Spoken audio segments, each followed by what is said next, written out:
Mga namataan na submersible drones sa iba't ibang karagatan ng bansa. Tip of the iceberg pa lamang ayon yan sa Philippine Navy.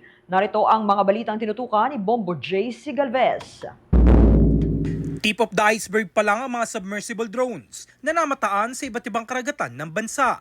Itong isiniwalat ni Philippine Navy spokesperson for the West Philippine Sea Rear Admiral Roy Vincent Trinidad sa pagdinig ng Special Committee on Maritime and Admiralty Zones. Bagay na sinabi rin ni Senate Majority Leader Francis Tolentino na posibleng marami pa sa karagatan ng bansa ang naglilipa ng mga drone at iba pang kagamitan sa pang-espiya. Sa ikinasang pagdinig ng Senado, piniresentang mismong submersible drones na na-recover sa iba't ibang panig ng karagatan ng bansa.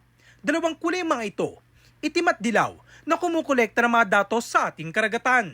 Anya, ang lahat na nakukuha ng mga impormasyon ng mga drones na ito ay may kanya-kanyang gamit o pakinabang, maaari anyang commercial, pang-academic, scientific research at maaari ring pang-militar. Samantala, naniniwala si Tolentino na magkakaugnay ang mga nahuling pang-ESP ng ilang Chinese national at ang mga underwater drones na namataan sa iba't ibang karagatan ng Pilipinas. Ipinakita ng National Bureau of Investigation at ng Philippine National Police ang ilan sa mga kaso ng hinihinalang pang-ESP ng ilang Chinese, kung saan kabilang sa mga ginagamit ng mga ito ang IMSA Catcher, LIDAR devices at GNSS o Global Network Satellite System.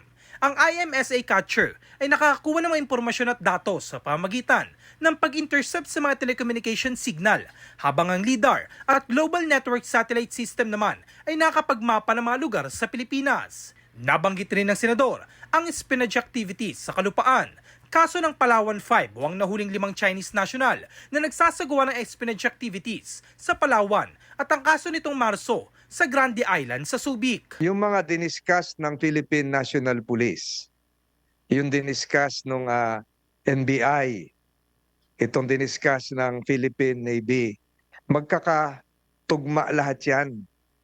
Yung espionage sa kalupaan, sa Makati, yung Palawan 5, yung sa Zambales, yung sa ilalim ng karagatan, magkakasama lahat yan. Isang uri ng gawain yan, espionage. Related po lahat yan. At lahat ng tinuturo noon, papunta sa People's Republic of China. Nang matanong naman ng senador kung anong pwedeng gawin ng Kongreso kung ito'y magkakaugnay ng espionage activities, merong batas ang bansa na Counter Foreign Espionage Act kung saan tinaasan mismo ng senador ang penalty. Yung iba non-bailable kasi bailable yung iba eh. So para maipakita sa ibang bansa na wag nyo naman lapastanganin yung soberenya ng Pilipinas. Wag naman yung panghimasukan at bastusin ang Pilipinas. Yun po yung gustong ipakita natin. At sa pagdinig na ito, marami tayong nailabas na siguro nagulat kayo, pati mall, iniispiyahan kayo. Yung pang-araw-araw nating gawain, kung tip of the iceberg, parang hindi na normal.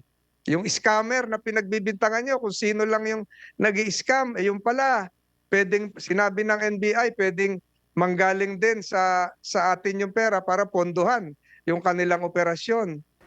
Para sa Bombo Network News, ako si Bombo J. Galvez, nag-uulat para sa number 1 and most trusted radio network in the country, Bombo Radio Philippines, Basta Radio. Bombo!